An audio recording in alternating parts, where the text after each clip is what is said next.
नमस्कार, मैं अर्चना अंचलवार। युवक भारती हिंदी कक्षा 12वीं का छठा पाठ पाप के 4 हथियार पिछली बार हमने पढ़ने की शुरुआत की थी। लेखक कन्हैयालाल मिश्र प्रभाकर जी। आधा पहला हिस्सा हम पढ़ चुके हैं। संक्षेप में उसे याद करते हैं। समाज 2 वर्गों में बटा है, पीड़क यानी कष्ट देने वाला और पीड़ित यानी कष्ट सहने वाला। आज तक का इतिहास ये कहता है कि हर समाज में, हर युग में अन्याय, अत्याचार, दुख दूर करने के लिए किसी न किसी संत, महंत, महापुरुष या अवतार ने अवश्य कोशिश की है। लेकिन उनके इतने प्रयत्नों के बाद भी समाज रत्ती भर भी नहीं बदला। इसके कारण कन्हैयालाल जी इस निबंध में बताते हैं। जॉर्ज बर्नार्ड शॉ के मतानुसार एक कारण है उपेक्षा, यानी लोग ध्यान नहीं देते। इस कारण के साथ और 3 कारणों की जोड़ लेखक देते हैं और कहते हैं पाप के 4 हथियार हैं उपेक्षा, निंदा, हत्या और श्रद्धा। पिछली बार हमने उपेक्षा और निंदा के बारे में पढ़ा था। अब आगे पढ़ते हैं। पृष्ठ 32। सुधारक का सत्य निंदा के इस रगड़ से और भी प्रखर हो जाता है। अब उसकी धार चोट ही नहीं करती, काटती भी है। पाप के लिए यह चोट धीरे धीरे असह्य हो उठती है और वह बौखला उठता है। अब वह अपने सबसे तेज शस्त्र को हाथ में लेता है। यह शस्त्र है हत्या। सुकरात के लिए यह जहर का प्याला है तो ईसा के लिए सूली। दयानंद के लिए यह पिसा कांच है। इन क्षणों में पाप का नारा होता है, ओ मैं तुम्हें खिलौने समझता था और तुम सांप निकले, पर मैं सांप को जीता नहीं छोड़ूंगा, पीस डालूंगा। जब समाज निंदा करने लगता है, सुधारक भी हार नहीं मानता, और ज़्यादा प्रखर हो जाता है। रगड़ से प्रखर होना और तेज हो जाना। शस्त्र को भी देखिए, घिसते हैं तो उसकी धार बढ़ती है ना, और फिर वह काटती है। पापी समाज के लिए ये सहना मुश्किल हो जाता है। वह पगला जाता है। बौखला जाना यानी पगला जाना। उसका दिमाग गलत तरीके से चलने लगता है, दुष्ट बुद्धि से काम करने लगता है। वह सुधारक की हत्या करता है, वध कर देता है। फिर वह चाहे सुकरात हो, ईसा मसीह हो या महर्षि दयानंद हो, इन महापुरुषों को समाज के इस कड़वे विरोध की वजह से जिंदगी से हारना पड़ा। सुकरात यानी सोक्रेटिस, ये महान दार्शनिक थे जिनका जन्म ईस्वीसन पूर्व 469 में एथेंस में हुआ। प्लेटो इनके शिष्य थे। वे पुरानी रूढ़ियों पर प्रहार करते थे। प्रचलित देवताओं की निंदा उन्होंने की। इसीलिए देवताओं की निंदा करना, नास्तिक होना, युवा वर्ग को बिगाड़ना, ऐसे दोष लगाकर उन्हें सज़ा दी गई। उस वक्त के राजतंत्र को भय था कहीं लोग सुकरात की बातों में आकर उनका विरोध न करें, इसलिए जहर देकर उनकी हत्या कर दी। ईसा मसीह, यीशु मसीह या जीसस क्राइस्ट, इस नाम से भी ये जाने जाते हैं। जोसेफ और मरियम के ये पुत्र, जिनका जन्म बेथलेहम में हुआ, ये ईसाई धर्म के प्रवर्तक रहे हैं। अज्ञानता के अंधकार को दूर करने के लिए वे लोगों को जागृत कर रहे थे। कट्टरपंथी यहूदियों के धर्मगुरुओं ने इसका कड़ा विरोध किया और उस वक्त जो शासक थे वे रोमन थे। वैसे भी वे यहूदियों से घृणा करते थे। कहीं यहूदी क्रांति न कर दे, इसीलिए रोमन गवर्नर पिलातुस ने ईसा मसीह को क्रूस पर लटकाकर मारने का आदेश दिया। आइए अब जानते हैं महर्षि दयानंद सरस्वती जी के बारे में। गुजरात के एक ब्राह्मण परिवार में 1824 में इनका जन्म हुआ। उनका मूल नाम था मूलशंकर। उन्होंने अंधविश्वास, कुरीतियाँ, वर्णभेद इनका जमकर विरोध किया है। मूर्ति पूजा में बहकता हुआ समाज देखकर उन्होंने खासकर निराकार ईश्वर की पूजा या एकेश्वरवाद का प्रचार और प्रसार किया। नारी शिक्षा के बारे में या फिर बाल विवाह का विरोध करना, सती प्रथा का विरोध करना, ये काम उन्होंने निरंतर किए। धर्म में नई चेतना जगाई। अंग्रेज़ों के खिलाफ राष्ट्रभक्ति का भी उन्होंने बहुत बड़ा प्रचार किया। वैदिक विचार और योगाभ्यास इन पर उनका पूरा विश्वास था। उन्होंने आर्य समाज की स्थापना की।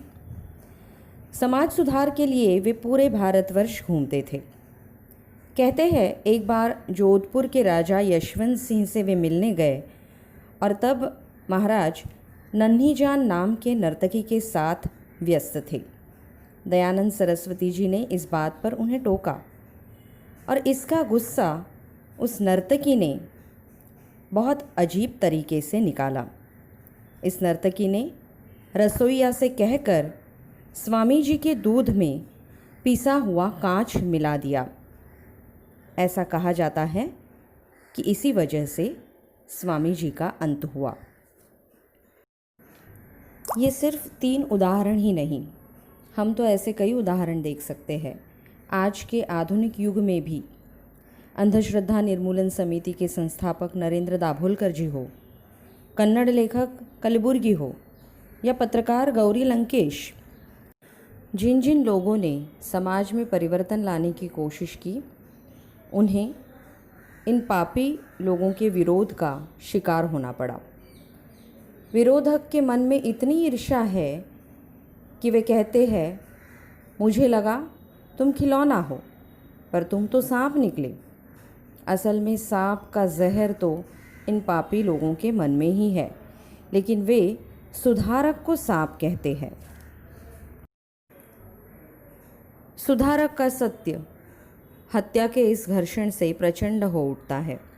शहादत उसे ऐसी धार देती है कि सुधारक के जीवन में उसे जो शक्ति प्राप्त न थी, अब वह हो जाती है। सूर्यों का ताप और प्रकाश उसमें समा जाता है, बिजलियों की कड़क और तूफानों का वेग भी। पाप कांपता है और अब उसे लगता है कि इस वेग में वह पिस जाएगा, बिखर जाएगा। तब पाप अपना ब्रह्मास्त्र तोलता है और तोलकर सत्य पर फेंकता है। वह ब्रह्मास्त्र है श्रद्धा। सुधारक कभी हत्या से मरता नहीं। वह देह से चला जाएगा, लेकिन उसके विचार से वो अमर होता है। उसके सत्य को और पुष्टि मिलती है। उन्हें लोगों की भावनात्मक सहानुभूति मिलती है। सुधारक का कार्य प्रचंड महान बनने लगता है। उसकी शहादत यानी बलिदान, उसके बलिदान से वह और शक्तिशाली बन जाता है। सूर्यों का ताप, प्रकाश, बिजली की कड़क, तूफान गति उसके कार्य में आ जाती है। किसी भी हालत में वो रुकता नहीं। लेकिन अब विरोधी वर्ग कुछ घबराने लगता है। उसे लगता है कि इस तूफानी गति में कहीं वो खत्म न हो जाए। इसीलिए वो अपना आखिरी अस्त्र निकालता है। विरोधक चलाता है ब्रह्मास्त्र। ये ब्रह्मास्त्र है श्रद्धा।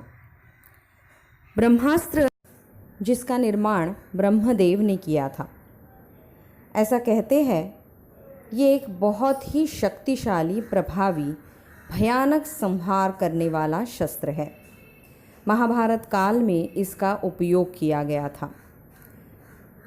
अब यह सवाल हमारे मन में उठता है कि श्रद्धा करना यानी पूजा करना, ये शस्त्र कैसे हो सकता है? हाँ, यह एक शस्त्र है, बिल्कुल मीठी छुरी की तरह। ऐसी मीठी छुरी जो अगर चलाई भी जाए तो उसे ख़त्म कर देती है, लेकिन पता भी नहीं चलता। इन क्षणों में पाप का नारा होता है, सत्य की जय, सुधारक की जय। अब वह सुधारक की करने लगता है चरण वंदना और उसके सत्य की महिमा का गान और बखान। सुधारक होता है करुणाशील और उसका सत्य सरल विश्वासी। वह पहले चौंकता है, फिर कोमल पड़ जाता है और तब उसका वेग बन जाता है शांत और वातावरण में छा जाती है सुकुमारता। पाप अभी तक सुधारक और सत्य के जो स्तोत्र पढ़ता जा रहा था, उनका करता है यूं उपसंहार। सुधारक महान है, वह लोकोत्तर है, मानव नहीं, वह तो भगवान है, तीर्थंकर है, अवतार है, पैगंबर है, संत है।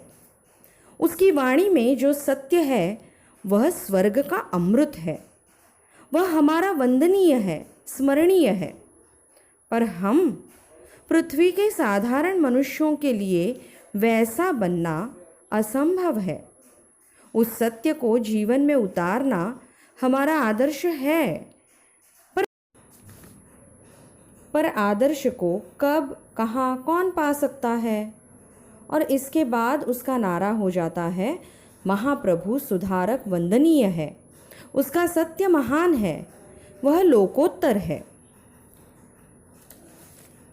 सुधारक की जय जयकार करना, सत्य की जय जयकार करना, सुधारक के पैरों पर झुकना, चरण वंदना करना यानी किसी के पैरों पर झुकना, उसका गुणगान करना, बखान करना यानी वर्णन करना, यह सब जब विरोधक पापी वर्ग करता है तब उसके पीछे उसकी चाल होती है। ऊपर से देखने वाला तो यही समझता है कि उसके मन में सुधारक के प्रति श्रद्धा है। विरोधक की इस चाल में सुधारक भी फंस जाता है, क्योंकि सुधारक तो होता ही सीधा साधा, सरल, भोला, करुणाशील। उसका विश्वासी मन पिघल जाता है, वह विरोधी लोगों पर विश्वास करने लगता है, इसलिए उसका वेग कम हो जाता है, वह शांत हो जाता है। विरोधक पापी सुधारक की ऐसी स्तुति करता है, ऐसा उपसंहार यानी निष्कर्ष निकालता है कि कहने लगता है, सुधारक महान है, लोकोत्तर है। लोकोत्तर यानी सर्वश्रेष्ठ है, संत महंत है, महापुरुष है, भगवान है, अवतार है, वगैरह वगैरह। उसकी वाणी साक्षात स्वर्ग का अमृत है, हमारे लिए वे वंदनीय है, पूजनीय है। पर हम तो बहुत ही साधारण जीव है, उस आदर्श तक हम पहुंच ही नहीं सकते। हम उतने महान कभी भी नहीं बन सकते। असल में यह तो उनकी दांभिकता है, दिखावा है। खुद को छोटा बताकर और असमर्थ बताकर वह सुधारक के किसी भी कार्य में शामिल होना नहीं चाहते। किसी भी तरह वह सुधारक के कार्य की सहायता नहीं करना चाहते और ना ही समर्थन करना चाहते। यह नारा ऊंचा उठता रहता है, अधिक से अधिक दूर तक उसकी गूंज फैलती रहती है। लोग उसमें शामिल होते रहते हैं, पर अब सबका ध्यान सुधारक में नहीं, उसकी लोकोत्तरता में समाया रहता है। सुधारक के सत्य में नहीं, उसके सूक्ष्म से सूक्ष्म अर्थों और फलितार्थों के करने में जुटा रहता है। अब सुधारक के बनने लगते हैं स्मारक और मंदिर और उसके सत्य के ग्रंथ और भाष्य। बस यही सुधारक और उसके सत्य की पराजय पूरी तरह से हो जाती है। पाप का यह ब्रह्मास्त्र अतीत में अजेय रहा है और वर्तमान में भी अजेय है। कौन कह सकता है कि भविष्य में कभी कोई इसकी अजेयता को खंडित कर सकेगा या नहीं? ये विरोधक सुधारक की जय जयकार का नारा दूर दूर तक फैलाते हैं और अधिकाधिक लोग उनकी इस नारेबाजी में शामिल होते हैं। लेकिन लोगों की दिलचस्पी सिर्फ सुधारक को सिर पर ऊंचा उठाने में होती है, सुधारक के कार्य में या उसके सत्य में नहीं, बल्कि उनके विचारों से अर्थ ढूंढते रहना, उस पर चर्चा करना और उनके विचारों, शब्दों को, वाणी को बस किताबों में, ग्रंथों में जकड़ कर रख देना। इतना ही काम ये पापी लोग करते हैं। फलितार्थ यानी तात्पर्य ढूंढने में ही लगे रहते हैं और इन महापुरुषों के पुतले बनते हैं। मूर्ति बनाकर उन्हें किसी चबूतरे पर बिठा देते हैं या मंदिरों में स्थापित कर देते हैं। उनकी जयंती या पुण्यतिथि पर फूल माला अर्पण कर देते हैं। बस हमारे जीवन से कोसों दूर उन्हें शोभायमान बनाकर रख देते हैं। यहीं पर सुधारक के कार्य की, उसके सत्य की पूरी तरह से हार होती हुई दिखाई देती है। पाप का यह श्रद्धारूपी ब्रह्मास्त्र अतीत में यानी भूतकाल में अजेय रहा है, यानी उसे कोई जीत नहीं पाया। वर्तमान काल में भी उसे जीतना मुश्किल है, तो क्या भविष्य में भी इस ब्रह्मास्त्र को कोई हरा नहीं पाएगा? उसकी अजेयता को खंडित करना मतलब उसकी जीत को तोड़ देना। सरल शब्दों में उसे हराना। उसे हराना क्या संभव नहीं? हमेशा सुधारक के सामने पाप ही जीतता रहेगा। इस प्रश्न के साथ ये निबंध खत्म नहीं हुआ, बल्कि लेखक कन्हैयालाल मिश्र जी ने जो वास्तव है उसका चित्र हमारे सामने रख दिया। अब वे वाचकों से अपेक्षा करते हैं कि वे इस गंभीर प्रश्न पर ज़रूर सोचें। क्या संत, महंत, महापुरुष, अवतार जो इस संसार के कल्याण के लिए अपना पूरा जीवन समर्पित कर चुके हैं, वह ऐसे ही व्यर्थ जाने दें?